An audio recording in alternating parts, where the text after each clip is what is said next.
नमस्कार. 12व्या अध्यायाला आपण सुरुवात केली. अर्जुनाने विचारलेल्या प्रश्नाला आता भगवंत उत्तरे द्यायला सुरुवात केली आहे. आपण पाहत होतो दुसरा श्लोक भगवंतांनी उत्तर द्यायला सुरुवात करताना मय्यावेश मनो ये मां नित्ययुक्ता उपासते श्रद्धया परयोपेतास्ते मे युक्ततमा मता. या श्लोकामध्ये भगवंतांनी सांगितलेली जी दृढ श्रद्धा आहे त्या श्रद्धेविषयी आपण बोलत होतो की ती श्रद्धा अगदी पक्की असायला हवी. पक्का भगवंतावर दृढ विश्वास असायला हवा. किती दृढ विश्वास असायला हवा तर ते जे काही अद्वैत ज्याला म्हणतो तसं अद्वैत साधलं पाहिजे. जाता जाता आपण कबीराच्या दोह्याचा उल्लेख केला होता आणि एक तर हरी नाहीतर मी असं कबीर म्हणतो की प्रेमाची गली अतिशय अरुंद आहे, ती सुद्धा काटेरीच आहे आणि त्यामुळे मी किंवा हरी असंच दोघांपैकी एकच जण कोणीतरी असणार आहे अशा प्रकारचा विचार आपण करत होतो. पण आपलं ना नेमकं उलटं होतं. आपली सगळी जी धडपड असते ती आपल्या अस्तित्वासाठी असते. सहज माझी मगाशी एक मैत्रीण मला म्हणाली की अगं मी एवढं एक गाणं म्हटलं कार्यक्रमामध्ये पण साधं 4 जणींनी सुद्धा छान झालं गाणं असं टाकलं नाही. म्हणजे आपलं सगळं लक्ष कुठे असतं तर सगळी धडपड जी असते ती आपल्या अस्तित्वाकरता, आपल्या नावाकरता, मीपणा करता असते. आणि इथे आपल्याला भगवंत सांगणार आहे की ह्या ईश्वर प्रेमामध्ये इतकं इतकं दृढ श्रद्धा भक्ती असली पाहिजे की द्वैत संपलंच पाहिजे. म्हणजे कबीर जसं म्हणतो की त्या अरुंद अरुंद वाटेनं जायचं आहे तर रस्त्यामध्ये जाताना त्या गल्लीतून जाताना मी किंवा हरी, तर मी किंवा हरी म्हणजे मी आणि हरी एकच असलो तर जाणार असा त्याचा अर्थ. आता तो जो की अरुंद रस्ता आहे किंवा त्या रस्त्याला जे की काटेरी धार आहे, अगदी तलवारीपेक्षा तीक्ष्ण धार आहे आणि त्यामुळे त्या अरुंदशा रस्त्याने जाताना तो जो अहंकाराचा बोजा आहे ना त्याला दूरच ठेवायला हवा, तरच त्यातून वाट काढता येईल, त्या वाटेने जाता येईल.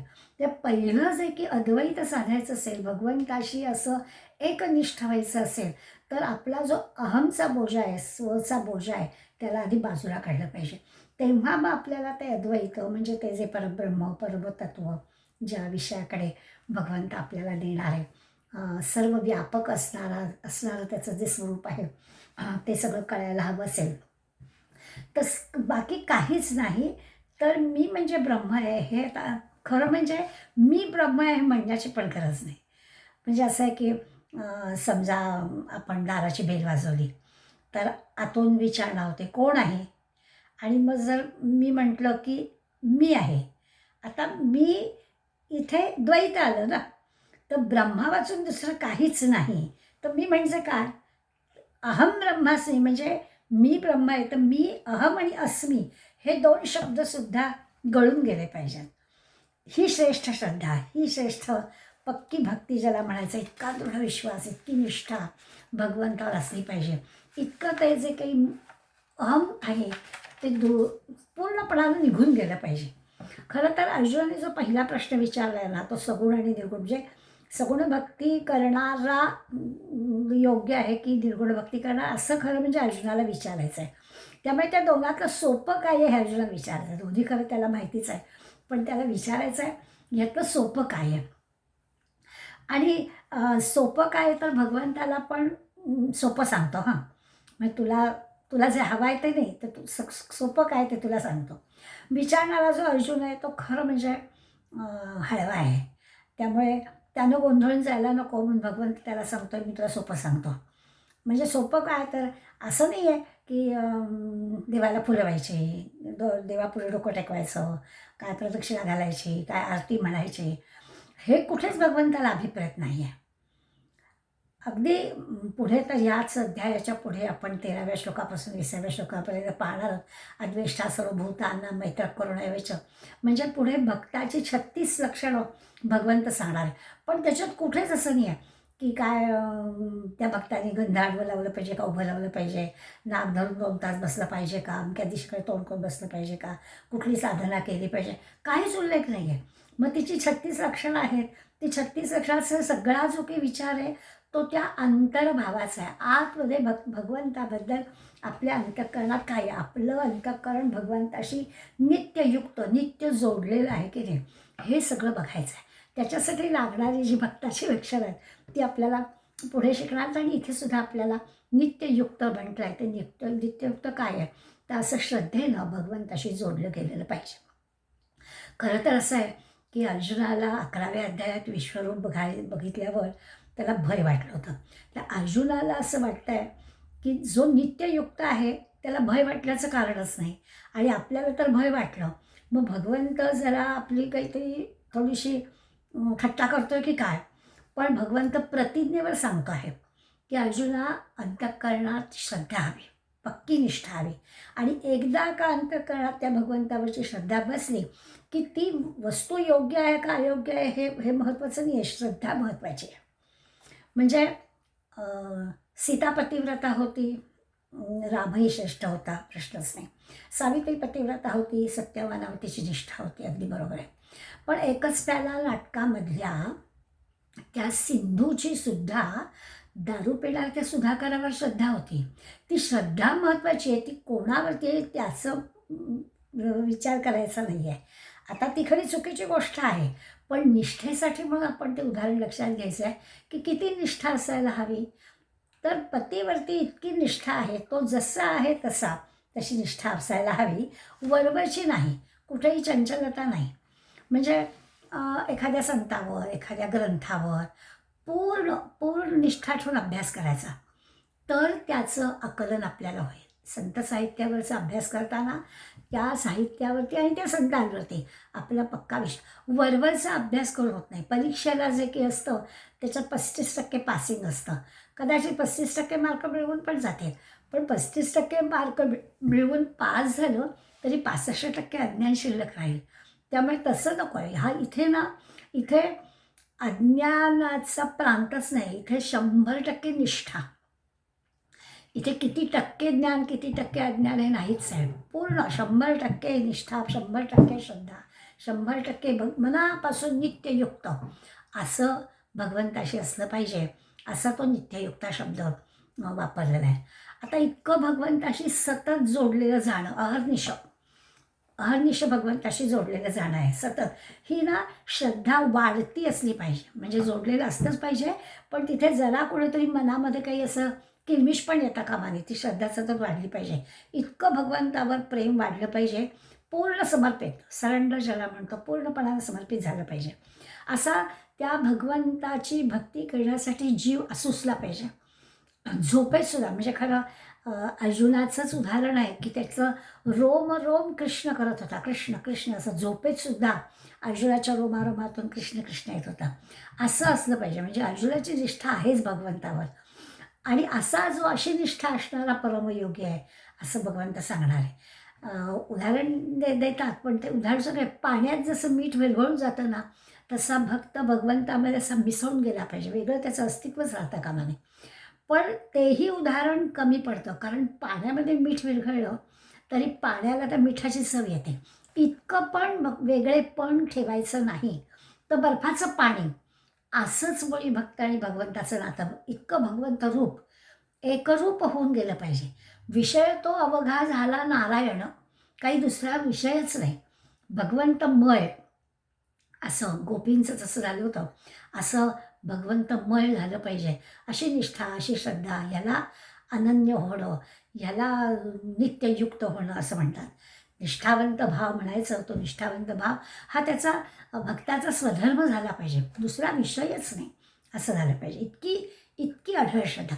या अढळ श्रद्धेमध्ये खूप सामर्थ्य असतं. जसं रामायणामधला प्रसंग आपल्याला सगळ्यांना माहिती आहे की अशोकवनामध्ये जेव्हा सीता बंदिवासामध्ये होती, त्यावेळेला रावणाने असं केलं होतं, आपल्या मायाशक्तीचा वापर केला होता, आणि मायाशक्तीच्या त्यांनी रामाचं शिर सीतेकडे पाठवलं होतं, आणि ते सीतेकडे पाठवून सांगितलं होतं की रामाला मी युद्धामध्ये मारून टाकलेलं आहे, त्यामुळे आता तरी तू मला वश होशील, असं त्यांनी सीतेला निरोप पाठवला होता.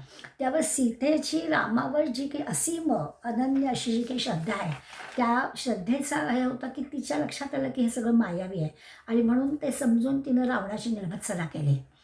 ही जी काही आहे, ह्या दृढ श्रद्धेमध्ये सामर्थ्य असतं. म्हणजे शंकराचार्यांनी श्रद्धेची व्याख्या केली. एकाच वाक्यामध्ये शंकराचार्य सांगून टाकलं की शास्त्रस्य गुरुवाक्यस्य सत्यबुद्धावधारणा सा श्रद्धा.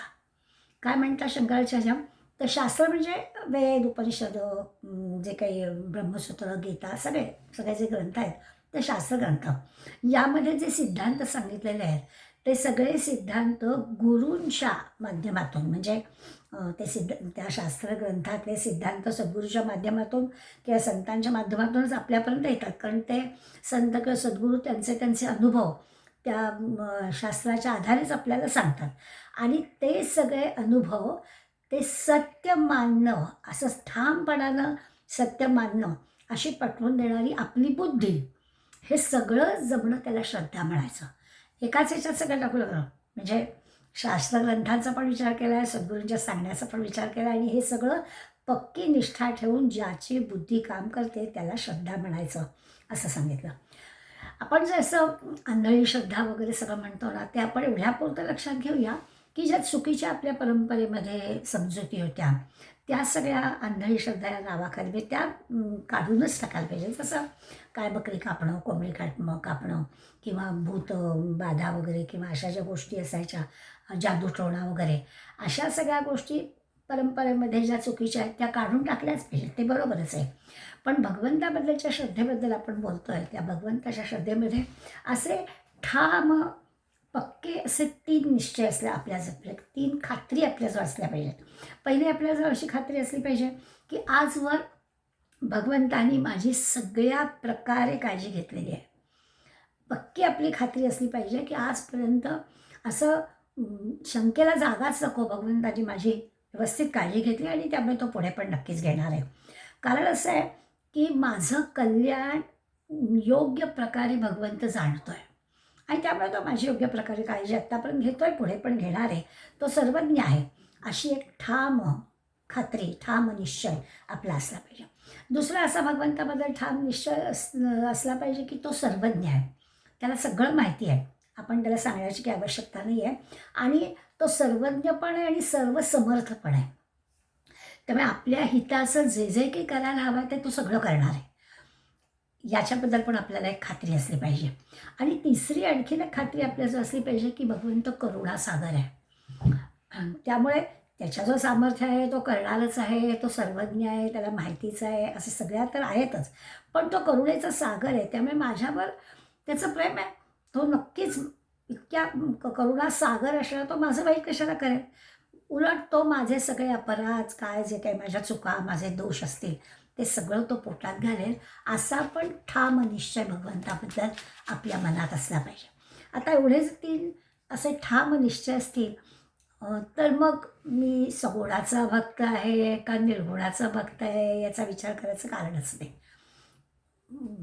भगवंत जे आपल्याला सांगणार आहे की योगविद कोणाला म्हणायचं, तर या दोघांमधले जो सगुण भक्त आहे तोही आहे, आणि फक्त आपल्याला ते ओळखता आलं पाहिजे ह्याच्याशी सांगतायत. त्यामुळे खरं म्हणजे हा प्रश्नच नाही आहे, सगुण भक्ती करणारा श्रेष्ठ का निर्गुण भक्ती करणारा श्रेष्ठ, हा प्रश्नच नाही. तुझं सगुण म्हणो की निर्गुण रे, सगुण निर्गुण ऐकू गोविंद रे. त्या भगवंताबद्दल निष्ठा असेल तर आपण सगुणाची भक्ती करतो आहे का निर्गुणाची भक्ती करतो आहे हा विचार करायचं कारण नाही. आपण सतत परमात्म्याच्या स्मरणात राहिलं पाहिजे. आपलं प्रत्येक कर्म जे आहे ते कर्म त्याच्या स्मरणात राहून गेलं पाहिजे. हे असं जमायला लागलं की आपोआपच आपली मनबुद्धी एकाग्र होईल, सगळ्या ज्या काही कामना असतील त्या कमी कमी होत संपून जातील, मग त्याला योगीच म्हटलं जाईल. त्यामुळे भगवंत म्हणतो की निष्ठा महत्त्वाची आहे. थोडक्यात आपण समजा जप करतोय तर तो आपण जप करतो तो श्रेष्ठ, ही आपली श्रद्धा असली पाहिजे. ज्या गुरूंनी मला तो जप दिलेला आहे त्या गुरूंवरती माझी श्रद्धा असली पाहिजे. ज्या दैवताचा मंत्र मला दिलेला आहे त्या दैवतावर माझी श्रद्धा असली पाहिजे. त्याचं वर्णन करणारे जे काही ग्रंथ आहेत त्या ग्रंथांवरती माझी श्रद्धा असली पाहिजे. सगळ्यात महत्त्वाचं स्वतःवर श्रद्धा असली पाहिजे. जो मार्ग आपण स्वीकारलेला आहे त्यावर आपली श्रद्धा असली पाहिजे.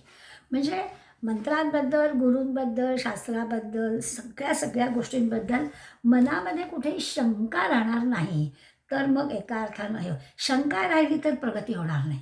निशंक झालो, ही पूर्णपणानं खात्री, पूर्णपणे श्रद्धा असेल तर आपली प्रगती होईल, असं भगवंताला आपल्याला सांगायचं आहे. म्हणजे आपलं जर भटकणं व्हायला नको असेल, आपली प्रगती नीट व्हायला हवी असेल, तर आपली श्रद्धा ठामपणानं असली पाहिजे, एवढाच त्याचा अर्थ. म्हणजे हे नित्ययुक्ता मनः आवेश नित्ययुक्ता हा म्हटला आहे, त्याचा अर्थ आहे एकदा अगदी मनाला एकाग्र करायचं आणि सतत भगवंताशी जोडलेलं राहायचं, असं या श्लोकात भगवंताने सांगितलं.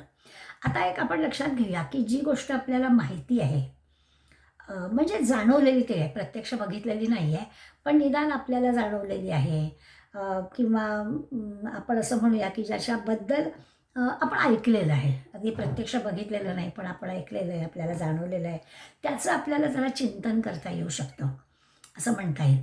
की प्रत्यक्ष बघितलेलं नाही आहे पण आपल्याला, म्हणजे आपण जसं मूर्तीत बघतो, आपल्याला प्रत्यक्ष रामरायाचं दर्शन समर्थनात झालं, पण तरी देखील रामाच्या मूर्ती आपण पाहतो आहे. आणि असं ते की जाणवणं आहे, ही जी श्रद्धा आहे की या संतांना प्रत्यक्ष भगवंताने दर्शन दिलेलं होतं, अशा श्रद्धेनं आपण जे काही करतो त्याचं चिंतन आपल्याला एक वेळ करता येतं. म्हणजे जसं आत्ता आपण सीता सावित्रीचं उदाहरण घेतलं, किंवा चुकीचं असलं तरी त्या सिंधूचं पण उदाहरण घेतलं, ते निष्ठेसाठी आपण घेतलं, पण निदान हे सगळं त्यांना माहिती होतं. राम माहिती आहे म्हणून सीतेची रामावर निष्ठा होती, सावित्रीला माहिती आहे सत्यवान म्हणून त्याची निष्ठा होती, सिंधूची चुकीची असली तरी पती म्हणून तिची त्या सुधाकरावर निष्ठा होती. भगवंतानी आपल्याला 11व्या अध्यायात 4 प्रकारांनी म्हणजे अर्जुनाला 4 प्रकारची रूपं दाखवली, आणि त्या रूपांमुळे आपण असं म्हणूया की रूपं दाखवली, ते एक विश्वरूप दाखवलं, एक विराट रूप दाखवलं, एक चतुर्भुज रूप दाखवलं, आणि एक म्हणजे मनुष्यरूपामधला भगवंत दाखवला. यापैकी जे विश्वरूप आहे आणि चतुर्भुज रूप आहे आणि मनुष्यरूप आहे, ही 3 जी रूपं आहेत ती सगुण साकार दाखवली, आणि जे विराट रूप दाखवलं ते निर्गुण रूप दाखवलं. पण ही 4ही रूपं 11व्या अध्यायात भगवंताने अर्जुनाला दाखवली. आपला विषय चालला आहे आता सगुण रूपाचा. मग सगुण रूप दाखवलं आहे तर 3 रूपं अर्जुनाने पाहिली आहेत ना, 4तली 3 तर सगुण रूपं पाहिलीच आहेत. ती जी साकार रूपं पाहिली आहेत त्यामध्ये मन लावता येऊ शकेल, मन लावणं असं चाललेलं आहे ना, तर ज्याचा आकार आहे त्याला आपल्याला मन जर लावता येईल. अगदी त्याचा विचार आपण केला की विश्वरूपामध्ये किंवा चतुर्भुज रूपामध्ये किंवा आता मनुष्य रूपामध्ये, ही जी 3 रूपं आहेत त्याचं जर चिंतन करायचं, त्या रूपांना काहीतरी आकार आहे, त्यामुळे ते कोणाचं चिंतन करायचं समजून घेण्यासाठी आपण लक्षात घेऊया की अर्जुनाला 4 रूपांमधली 3 सगुण रूपातली दाखवली. त्या सगुणाविषयी प्रेम वाटेल, आदर वाटेल असं व्हायला पाहिजे. मन लावणं म्हणजे काय, तर ते जे रूप आहे त्या रूपाबद्दल आपल्याला आदर वाटेल, म्हणजे मग आपण त्याचे भक्त, त्या रूपामध्ये दिसणाऱ्या भगवंताचे आपण भक्त असा विचार करता येईल. भक्तीमध्ये याला महत्त्व आहे. मन लावायचं तर त्याला काय जी काही साधना करायची, सेवा करायची, भक्ती करायची, तर काहीतरी आपल्याला आकार, काहीतरी रूप असं असलं पाहिजे ना, दिसलं पाहिजे. त्यामुळे जे काही समर्पण करायचं आहे त्यात ती 3 रूपांचा जर आपण विचार केला तर पहिलं जे आपण म्हटलं की सगुण साकार रूपामध्ये 3ही रूपामध्ये पहिलं विश्वरूप म्हटलं. विश्वरूपामध्ये मन लावायचं म्हणजे काय करायचं, भगवंतानी अर्जुनाला जे विश्वरूप दाखवलं त्याच्यामध्ये काय दाखवलं, तर हजारो हात, हजारो पाय, असं मोठं भव्य रूप विश्वरूप दाखवलं. आता हे जे विश्वरूप दाखवलं याचा अर्थ समष्टी रूप दाखवलं. विश्वरूप म्हणजे समष्टी रूप दाखवलं. मग आपण या समष्टी रूपाचा जर भावनिक म्हणजे विचार करायचा झाला तर आपण ते समष्टी रूप म्हणजे समाजाचं रूप म्हणून जर बघायचं झालं तर आपण समाजाच्या हिताच्या गोष्टी करणं म्हणजे एका अर्थाने या मन लावणं आहे. विश्वरूपाला मन लावणं म्हणजे समष्टी रूपाला मन लावणं. मग समष्टी रूपाला मन लावणं म्हणजे काय करायचं, तर आपण पण समाजाच्या हिताच्या गोष्टी करायच्या. आपल्याला ज्या लोक लगेच म्हणजे आम्हाला काय समाज हिताचं वगैरे काही जमणार नाही, पण खरंच आहे शिवभावे जीव सेवा, त्या सगळ्या जीवांची सेवा, समष्टीची सेवा करायची म्हणजे काय करायचं, तर अशा पद्धतीने जर करता आली तर अगदी आणखीन थोडासा बारकाईने विचार केला तर सगळ्यांशी आपल्याला गोड बोलता येणं, सगळ्यांशी आपल्याला जमेल त्या पद्धतीने मदत करणं हे तर करता येऊ शकेल, किंवा जी काही शारीरिक, आर्थिक, भावनिक मदत करता येणारी आहे ती विश्वरूपाची सेवा म्हणून करणं, हे करणं म्हणजे मन लावणं आहे. अर्जुनाला दाखवलेल्या विश्वरूपाचं चिंतन करायचं किंवा तिथे मन लावायचं म्हणजे काय, तर असं सगुण रूपातल्या या विश्वरूपाचं चिंतन आपल्याला करता येऊ शकतं. या पद्धतीने होईल. आणखीन दुसरं सांगितलं की सगुण भगवानचं दुसरं रूप आपल्याला सगळी चतुर्भुज रूप भगवंतानी अर्जुनाला दाखवलं. आता चतुर्भुज दाखवलं म्हणजे ते आपलं दैवतच आहे, त्याचं चिंतन करायचं. तर त्याची ती जी काही जाणीव आहे चतुर्भुज रूपातल्या भगवंताची जाणीव, की तो जो ईश्वर आहे तो सतत माझ्याबरोबर आहे, तो मला पाहतो आहे. चतुर्भुज रूपातला जो ईश्वर आहे तो मला पाहतो आहे, माझं तो रक्षण करतो आहे. माझ्या म्हणजे मला असा जर विचार माझ्या मनात आला की भगवंताचं माझ्याकडे लक्ष आहे, तर अशा विचाराने स्वाभाविकच आपल्या वर्तनात बदल होईल. कोणीतरी पाहत आहे म्हणून सुद्धा आपण चांगलं वागतो, इथे तर ईश्वरच आपल्याकडे पाहतो आहे असं पाहिल्यावर आपल्या वर्तनात बदल होणारच. इतका भगवंताचं म्हणजे मग जर का आपण या चतुर्भुज रूपाचं चिंतन असा विचार केला तर आपलंही सगळ्यांशी वर्तन प्रेमाचं, आदराचं असं राहील. सगळ्यांशी व्यवहार आपला या पद्धतीने राहील. जसं आपण म्हटलं की समाजाचा विश्वरूपाचा विचार केला तर सगळ्या समाजाशी आपण असं वागू. चतुर्भुज रूपाचा केला तर तो ईश्वर मला बघतो आहे म्हणून माझं वर्तन चांगलं राहील. मग मी पण सगळ्यांशी प्रत्येक आणि समोरच्या प्रत्येक व्यक्तीत तो ईश्वर आहे असं म्हटल्यावर जसा ईश्वर माझ्यात आहे तसा समोरच्या व्यक्तीत पण आहे असं म्हणून त्या चतुर्भुज रूपातल्या ईश्वराचं चिंतन पण या पद्धतीने करता येईल. तिसरं द्विभुज रूप आहे म्हणजे मनुष्य रूपातलाच भगवंत अर्जुनाला दिसला आहे. म्हणजे प्रत्येकच माणसात भगवंत आहे. खरं म्हणजे आता हे अवघड आहे, प्रत्येक माणसात भगवंत आहे हे समजून घेणं. पण निदान आपण असं म्हणूया की आपले संत आहेत, आपले सद्गुरू आहेत, हे जे की देहधारी असणारी मंडळी आहेत त्यांना आपण भगवंत मानू शकतो, त्यांच्यामध्ये आपण भगवंत पाहू शकतो. त्यांनी सांगितलेल्या सगळ्या मार्गाने जाण्याचा आपण प्रयत्न करू शकतो. असं तरी आपण या द्विभुज असणाऱ्या ईश्वर म्हणजे मानव रूपामध्ये असणाऱ्या ईश्वराचं चिंतन आपल्याला करता येईल. म्हणजे भगवंतानी सगुण भक्ती आणि निर्गुण भक्ती दोन्हीही श्रेष्ठ आहेत. खरा जो योगवित, खरा योगी कोण किंवा योगवित कोण असा जो काही प्रश्न आहे हा प्रश्नच नाही आहे. खरा योगवित कोण हा प्रश्नच नाही. प्रश्न आहे आपण कोणाची भक्ती करू शकतो. विश्वरूपाची भक्ती करतोय, चतुर्भुज रूपाची करतोय की मनुष्य देहधारी असणाऱ्या मनुष्य रूपामध्ये असणाऱ्या भगवंताची करतोय. कारण ह्या सगळ्याचं चिंतन आपल्याला करता येतं, काहीतरी आकार समोर दिसतो आहे. आपली क्षमता काय आहे, आपल्या मनबुद्धीची काय नेमकी बैठक आहे यावर सगळं अवलंबून आहे. आता ही जे सर्व आपण चिंतन मनन करण्यासाठी विचार केला. आता भगवंत तिसऱ्या श्लोकाचा विचार करताना त्या निर्गुण निराकार जो भगवंत आहे म्हणजे विराट रूप जे आहे त्या विराट रूपाचा विचार करणार आहे. म्हणजे निराकार असणारा निर्गुण निराकार असणाऱ्या परमेश्वराच्या त्या परमतत्वाचं स्वरूप जे आहे ते कसं आहे, काय आहे ते भगवंत आपल्याला सांगणार आहे. खरं निर्गुण ब्रह्म म्हणजे काय अर्जुनाने आता आपण म्हटलं की जे विराट रूप आहे ते विराट दर्शन अर्जुनाला घडवलं भगवंताने, ते निर्गुण रूप आहे. विराट रूप तिथे काही आकारच नव्हता. आकार प्रकार विकार काहीच नाही, ते सगळं नाहीसं झालं ते.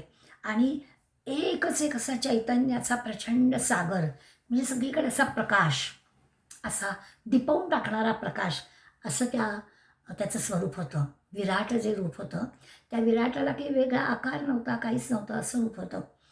म्हणजे आपण हे समजण्यासाठी फक्त उदाहरण म्हणून एक घेऊया कल्पना येण्यासारखी. विराट रूप म्हणजे काय असा सगळ्या ठिकाणी ईश्वर आहे ही कल्पना सांगण्यासाठी विराट रूप सांगितलं.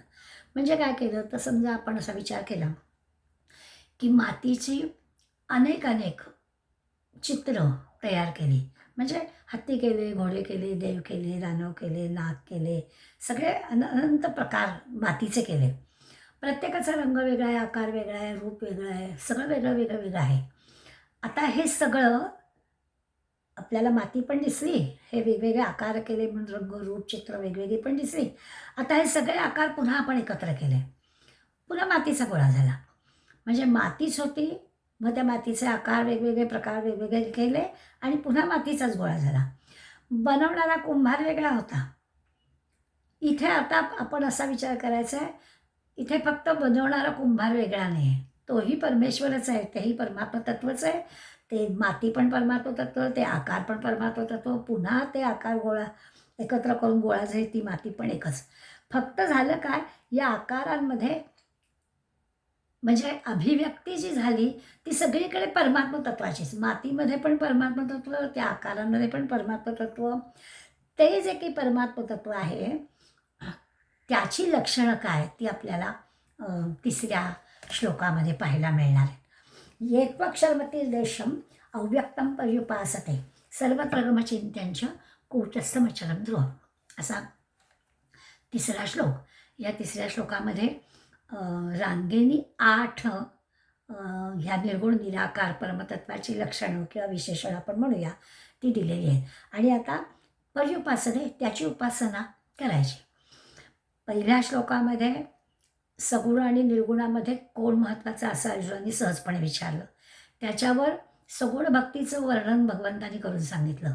आणि लगेच आता तिसऱ्या श्लोकामध्ये तो सांगतोय की जे निर्गुण भक्ती आहे त्या निर्गुण भक्तीची लक्षणं तो आपल्याला सांगणार आहे.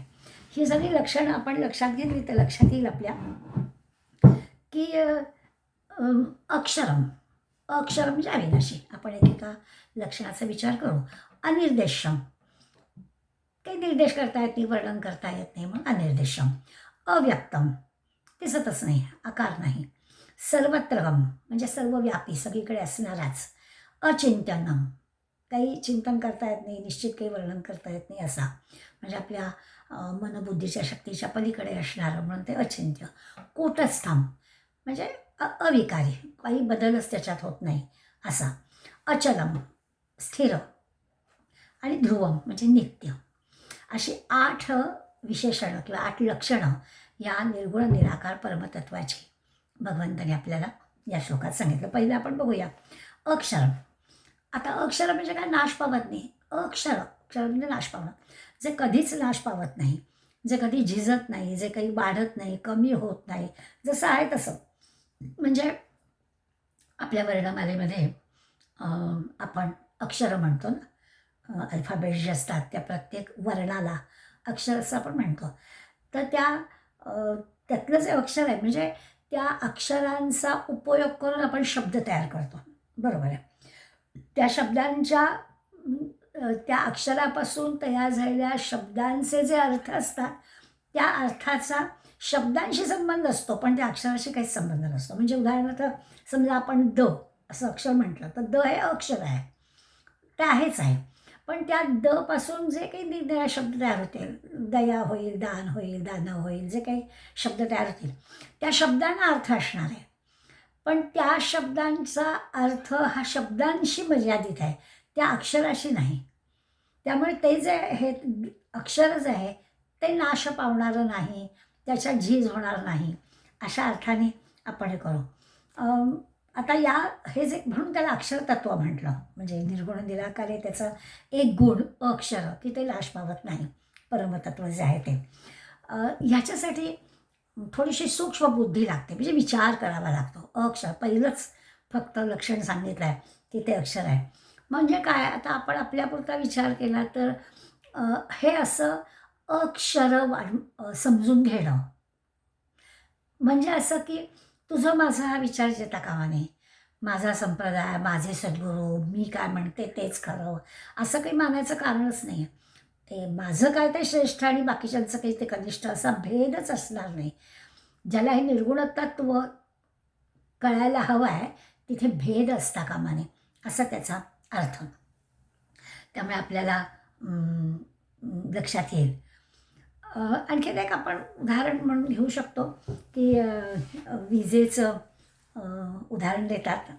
मला वाटतं बहुधा मराठी काकानेच दिलं असेल की ते विजेचं उदाहरण घेऊन समजून घ्यायचा प्रयत्न करू. की समजा एक 10 दिवे आहेत, बल्ब आहेत, त्या सगळे 10 जे बल्ब आहेत त्या 10 बल्बमध्ये विजेचं हे आलं आहे, त्यामुळे ते प्रकाश देत आहेत, दिवे लागलेले आहेत.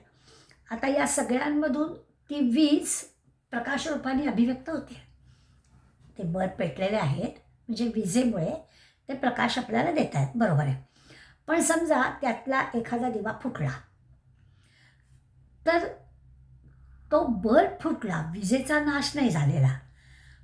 तो जो दिवा आहे, तो बल्ब आहे, तो फुटला, पण वीज आहेच. त्या दिव्यापुरती त्या विजेची अभिव्यक्ती संपली. भगवंताचं तसंच आहे. भगवंत या सगळ्या विश्वामध्ये आहेच आहे. त्याचं येणं, त्याचं जाणं, क्षणाक्षणाला त्याची वेगवेगळी रूपं दिसणं, असं सगळं घडतं.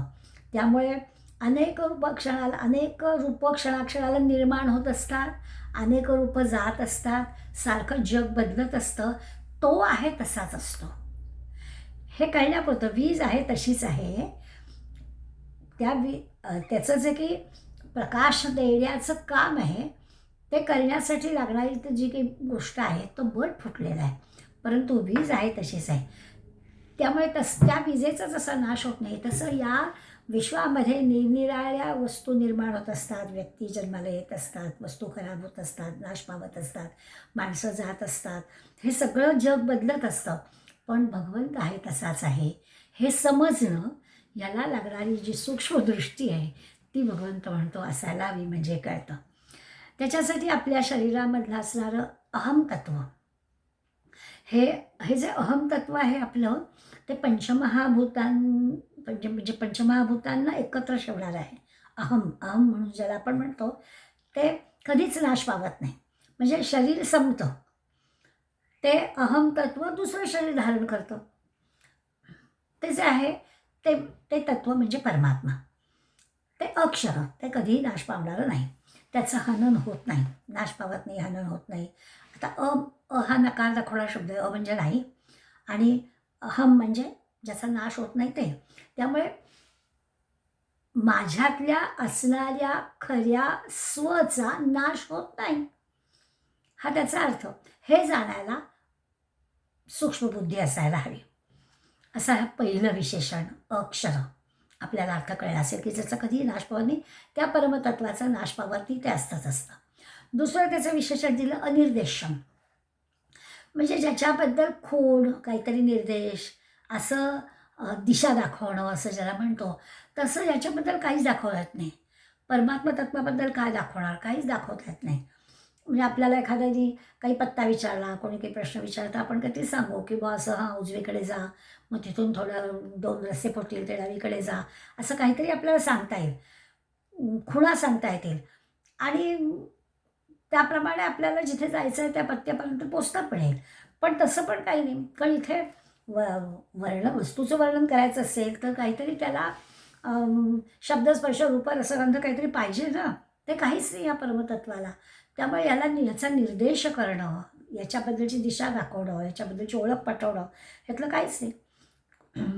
म्हणजे जसं असतं की आता आपण विजेचंच म्हणतोय, तर विजेचं आपल्याला कार्य सांगता येईल की विजेमुळे पदार्थ मला थंडचा गरम करता येईल, गरमचा थंड पण करता येईल, फ्रीजमध्ये गेला तर थंड होईल, मायक्रोवेव्हमध्ये गेलं तर गरम होईल, थंडी वाजते तर हीटर लावता येईल, गरम व्हायला लागलं तर AC लावता येईल.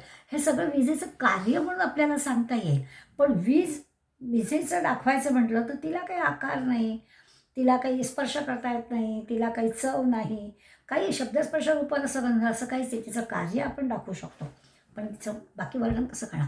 तसं या निर्गुण निराकार परमतत्वाचं आहे. इंद्रियांच्या, मनाच्या, बुद्धीच्या शक्तीपलीकडलं आहे. त्यामुळे त्याला आपण मनानं बुद्धीनं आपण विचार करतो, त्या मनाला बुद्धीला सुद्धा ताकद मिळते त्या परमात्मा तत्वाकडूनच. त्यामुळे त्याचं चिंतन काय करणार, त्याचा विचार कसा करणार. जसं मराठी काका टॉर्च उदाहरण देतात. तर टॉर्च जो असतो, त्या टॉर्चमध्ये एक पेन्सिल असतो. आता तो जो टॉर्च, त्या बल्बमधून आपल्याला प्रकाश देतो, तर त्या बल्बने जर विचार केला की मला शक्ती कोण देतं, मला बघायचं आहे, मला शक्ती कोण देतं, तर मला बघायचं आहे, तर तो पेन्सिल बघायचा असेल तर तो पेन्सिल काढला पाहिजे ना. बल्बला बघायचं असेल तर तो काढला की त्या बल्बला शक्ती कोण पुरवणार, साधी गोष्ट आहे. त्यामुळे ऊर्जा देणारी गोष्ट जी आहे तीच काढली तर काय प्रकाश कसा पडला. तसं या परमात्मा तत्वाचं की त्याला बघायचं कसं. तोच जर आमच्या मनबुद्धीला शक्ती देतो आहे, तर त्याला आम्ही कसं बघणार, त्याला आम्ही बघताच नाही. म्हणजे कुठल्याही वस्तूचं, व्यक्तीचं काही वर्णन करायचं असेल तर त्या व्यक्तीबद्दल काहीतरी आपल्याला नावाची, रूपाची, गुणाची काहीतरी माहिती असायला हवी ना. एखाद्या व्यक्तीबद्दल आपल्याला समजा नाव आता आली वयोमानापर्यंत आपल्याला पटकन लक्षात घातलं नाव आठवत नाही, पण काहीतरी त्यांची खूण काहीतरी गुण असं आठवतं आणि मग आपल्याला आठवावं की आपल्याला बरोबर कळावं की कुणाबद्दल आपण बोलतो आहे, किंवा आपण त्याच्यात खुणा पण घालतो. जसं आपण आपल्या मैत्रिणींच्या बाबतीत नेहमी करतो की एकाच नावाच्या दोन असतील. जसं आता दीपा जोशी, की आपण व्हॉट्सॲपमध्ये दीपा जोशी पुणे, दीपा जोशी घंटाळी असं लिहून ठेवतो. किंवा आता आणखीन सुद्धा भारती जोशी, किंवा एक कवयित्री आणि एक योगशिक्षिका असं आपण लिहून ठेवतो. म्हणजे मग आपल्याला कळतं की आपण कोणाबद्दल बोलतो आहे. आता इथे ह्या निर्गुण निराकार परमेश्वराचं वर्णन आहे. ह्याच्या काही खुणाच नाही, म्हणजे अनिर्देशम. काही खूण नाही, काही गुण सांगता येत नाही, काही आकार सांगता येत नाही, काही स्थान सांगता येत नाही, काहीच गोष्ट सांगता येत नाही. म्हणून मग त्याला म्हटलं आहे की अनिर्देशम, म्हणजे दोन आपल्याला कळलं. पहिलं आपल्याला कळलं अक्षर आणि हे अनिर्देशम. तिसरं म्हणतात अव्यक्तम, म्हणजे दिसतच नाही. परमात्मा तो तर दिसणार कसं? म्हणजे दिसलं तर निदान वर्णन तरी करता येईल, पण दिसतच नाही, त्यामुळे वाणीचा विषयच नाही. सगळीकडे भरलेलं आहे असं म्हटलं आहे, सगळ्यांना व्यापून आहे असं म्हटलं आहे. सगळ्या विश्वाची निर्मिती पण त्यांनीच केलेली आहे, सांभाळ पण त्यांनीच केलेला आहे आणि विनाश पण तोच करतो आहे, पण तरी देखील तो अव्यक्त आहे. नाम नाही, रूप नाही, आणि मग त्याची अभिव्यक्ती काय? नाम रूप कळलं तर आपल्याला किती वर्णन करता येतं. रूपाच्या रूपाच्या म्हणजे रूप असेल तर वर्णन करता येईल, पण रूपाच्या निर्मात्याचं वर्णन करता येत नाही. ज्यांनी हे नामरूप निर्माण केलं आहे, हे जग सगळं निर्माण केलेलं आहे, त्या निर्माणकर्त्याचं वर्णन आपल्याला काहीच करता येत नाही. म्हणून त्याला अव्यक्तम म्हटलं. सर्वत्रगमम. सर्वत्रगम म्हणजे सगळीकडे सर्व व्यापी, सगळीकडे भरवून राहिलेला आहे. म्हणजे अशी एकही जागा नाही की परमात्मा तो तिथे नाही, असा एकही देश नाही. अगदी मेलबर्नला आहे, ठाण्याला आहे, घरात आहे, बाहेर आहे, देवळात आहे, देवळाच्या बाहेर आहे, सगळीकडे सर्वत्र आहेच आहे. ते परमात्मा तत्व सगळीकडे भरून राहिलेलं आहे. एका माणसाने रामकृष्ण परमहंसाला विचारलं होतं की परमात्मा जर सगळीकडे आहे तो मग देवळात कशाला जायचं?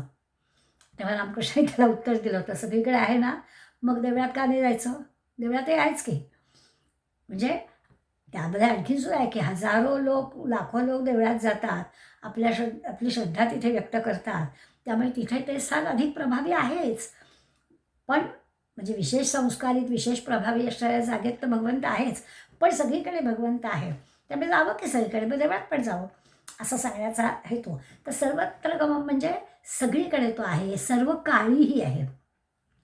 परमात्मा नाही असं जसं ठिकाण नाही तसं काळही नाही, जिकडे तिकडे तो आहेच. काळाच्याही पलीकडे असणारा तो आहे. कुठलीही परिस्थिती असली, स्थल काल परिस्थिती, तरी तो आहेच आहे, त्याची उपस्थिती आहेच. म्हणून तो सर्वत्र सगळ्या वस्तूंमधून, सगळ्या व्यक्तींमधून तो अभिव्यक्त होत असतो. तो परमात्मा आहे, ते परमात्मा तत्व आहे. म्हणून सर्वत्र गमम, सर्व काळी, सर्व स्थानी असणारं. अचिंत्यम, ज्याचं चिंतन करता येत नाही. आता चिंतन करता येते म्हणजे काय? चिंतन करण्यासाठी काहीतरी ध्यान लावण्यासाठी सगुण मूर्ती असायला हवी. मनाला, बुद्धीला, इंद्रियांना आकार असेल ना तर त्याचं ध्यान करता येतं. इथे काही नाहीच आहे, निर्गुण निराकारच आहे. म्हणजे याला तोंड नाही, हात नाही, घनश्याम नाही, कर्पूर गौरम नाही, काही त्याला नावच नाही दिलेलं ना, मग कसं काय त्याला समजून घ्यायचं? म्हणजे चिंतन कसं करायचं? त्यामुळे त्याला अचिंत्य म्हटलं. काहीतरी त्याची जर हे असेल तर आपल्याला चिंतन करता आलं असतं. अगदी साधं योगाच्या ह्याच्यामध्ये ध्यान लावायचं असतं तरीसुद्धा समोर एखादी मेणबत्तीची ज्योत तरी ठेवावी लागते. म्हणजे काहीतरी ध्यानासाठी असायला लागतं. मग आपल्या सद्गुरूंची तरी प्रतिमा डोळ्यासमोर, आपण नेहमी ओंकार घेतो, ओमची प्रतिमा डोळ्यासमोर आणा असं म्हणतो, पण इथे नाहीच आहे, काहीच नाही. त्या परमात्मा तत्वाला काय म्हणायचं? म्हणून त्याला अचिंत्य म्हटलं. 6वं म्हटलं कूटस्थम. कूट म्हणजे ऐरण.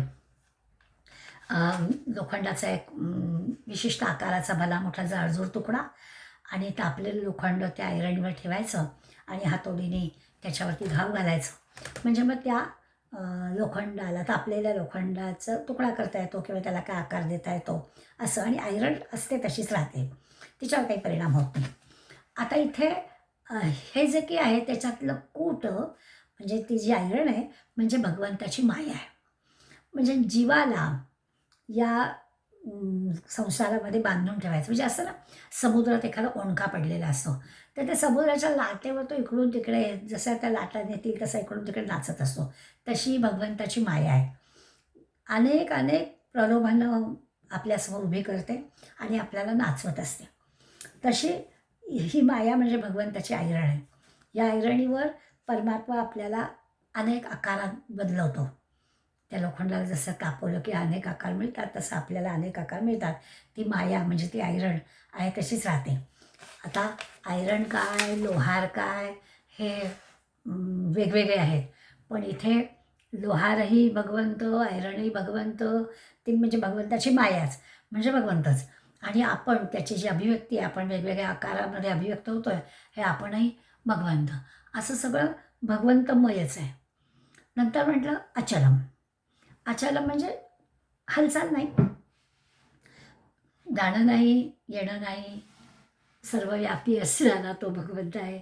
जाणार कुठे? सर्वत्र जिकडे तिकडे तो आहेच आहे, ते जायचा प्रश्नच नाही. तो नाही अशी रिकामी जागाच नाही, सर्वत्र भरलेला आहे.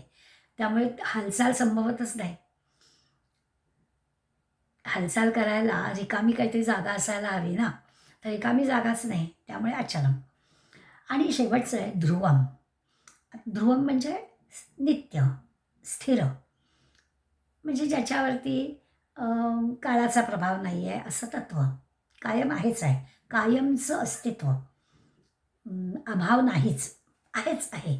अशी 8 विशेषणं किंवा 8 लक्षणं ह्या निर्गुण निराकार परब्रह्म परमतत्वाचे आपल्याला भगवंतांनी सांगितले. परत एकदा श्लोक वाचते म्हणजे आपल्याला लक्षात येईल.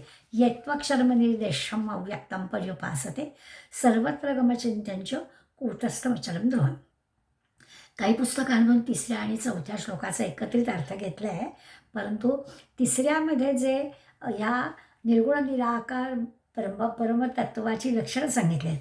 आणि आता ही जी काही सगळी लक्षणं आहेत, या लक्षणांमधून म्हणजे खरं तर ही 8 लक्षणं सांगितली ना, त्यातली जी 5 लक्षणं आहेत, अक्षरम, अनिर्देशम, अव्यक्तम, अचिंत्यम आणि अचलम, सगळी अनी नकाराने सुरू होणारी जी आहेत, की परमात्मा तत्व कसं नाही ते सांगितलं आहे. की कधीच नाश पावत नाही किंवा काय त्याचं खूण नाही, किंवा अस्थिर म्हणजे चलम, इकडे तिकडे जाणारं नाही वगैरे वगैरे. अशी परमतत्वाची कशी नाही, परमतत्व कसं नाही, असं या 5 विशेषणं किंवा 5 लक्षणं सांगितलं. आणि सर्वत्र गमम कूटस्थम आणि ध्रुवम, ही जी 3 आहे ती परमात्म स्वरूप कसं आहे हे सांगणारी आहेत, म्हणजे पॉझिटिव्ह आहेत. ती आधीची अनिसुरणारी 5 जी सांगितली ती सगळी असं नाही, असं नाही, असं नाही, परमात्मा कसं नाही असं सांगितलं. आणि ही जी 3 आहेत हे कसं आहे असं सांगितलं. आता या निर्गुण निराकाराची उपासना करायची. पर्युपासत आहे म्हटलंच आहे ना, क्रियापद पर्युपासत आहे, म्हणजे त्याची उपासना करा. आणि याची उपासना कशी करायची? सगुण मूर्तीची उपासना करणं शक्य आहे, त्याच्याजवळ उपासना करणं म्हणजे जवळ बसणं ना, तर त्याच्याजवळ बसता येईल. या निर्गुण निराकारावर कसं बसणार? कारण नाहीच आहे, काही दिसत नाही, पाहता येत नाही, काहीच नाही. त्याचे गुण कळत नाहीत, त्याच्या खुणा कळत नाहीत, काहीच काहीच कळत नाही. आणि मग याची उपासना पर्युपासते, याची उपासना कशी करायची? मग निर्गुण निराकाराची उपासना करायची म्हणजेच स्वरूपाचं चिंतन करायचं, परमतत्व जाणणं, आपलं स्व जाणणं. आपण सुरू केलं अहमनी. अहमनी म्हणजे मीनी, की आपण मीला विसरत नाही असं म्हटलं. आणि आता आपल्याला ह्या 9 गोष्टी कळल्यावर त्या निर्गुण निराकार परमात्म तत्वाचा विचार करायचा आहे, त्याची उपासना करायची आहे. तर त्याची उपासना कशी करणार? तर त्याची उपासना करणं म्हणजेच स्वरूपाचं चिंतन करणं असं आपल्याला सांगितलं. स्वला विसरून मी म्हणजे परमात्माच आहे याचं चिंतन करणं, हे निर्गुण निराकाराचं आहे. आता हे सगळं आपल्याला जमतं का? हे आपल्याला जमायला हवं असेल तर त्यासाठी आपली काहीतरी तयारी असायला हवी. मग आपल्याला आपण कसं असलं तर आपल्याला हे कळेल. याच्यासाठी आपल्याला पुढल्या श्लोकामध्ये भगवंत आपलं नेमकं काय, आपण कसे असायला पाहिजे, आपल्याजवळ अशा काय क्वालिटीज असल्या पाहिजेत तर आपल्याला हे सगळं कळेल. याच्यासाठी 4थ्या श्लोकामध्ये आपण कसे असायला हवं किंवा कसं असायला पाहिजे हे आपल्याला सांगणार आहेत. आता खरं तर या 3ऱ्या श्लोकामध्ये एवढ्या सगळ्या गोष्टी आहेत, त्याच्यातूनच आपल्या परमात्म तत्व काय ते कळायला हवं खरं म्हणजे. पण प्रत्येक वेळेला आपण पाहताना असं पाहिलं की हे आपल्या मनबुद्धीच्या आवाक्याबाहेर आहे आणि मनबुद्धीच्या आवाक्याबाहेर असल्यामुळे आपली मनबुद्धी ताब्यात आल्याशिवाय आपल्याला हे कळणार नाही. हे मनबुद्धी ताब्यात येण्यासाठी काय करायचं हे 4थ्या श्लोकामध्ये भगवंत आपल्याला सांगणार आहे. एकाच दिवशी दोन्ही श्लोक घेणं अवघड होतं म्हणून मी 4था श्लोक आत्ता घेणार नाही आहे. 4थ्या श्लोकावर पुढल्या वेळेला बघू. आज आपण 3ऱ्या श्लोकातल्या निर्गुण निराकार भगवंताचं थोडंसं चिंतन करूया, विचार करूया आणि ही मनबुद्धी तयार करण्यासाठी आवाक्याबाहेर मनबुद्धीच्या आवाक्याबाहेर असणाऱ्या या निर्गुण निराकार परमात्म तत्वाला याच मनबुद्धीच्या साह्यानं आपल्याला समजून घ्यायचं आहे. याच्यासाठी आपली मनबुद्धी कशी तयार करायची, या सगळ्यांना आपल्याला ताब्यात कसं ठेवता येईल, हे सगळे आपले नोकर कसे आहेत, मग मी म्हणजे कोण आहे, या सगळ्याचा विचार आपल्याला 4थ्या श्लोकाच्या वेळेला करायचा आहे. तेव्हा आपण करूया. आज इथेच थांबूया. धन्यवाद.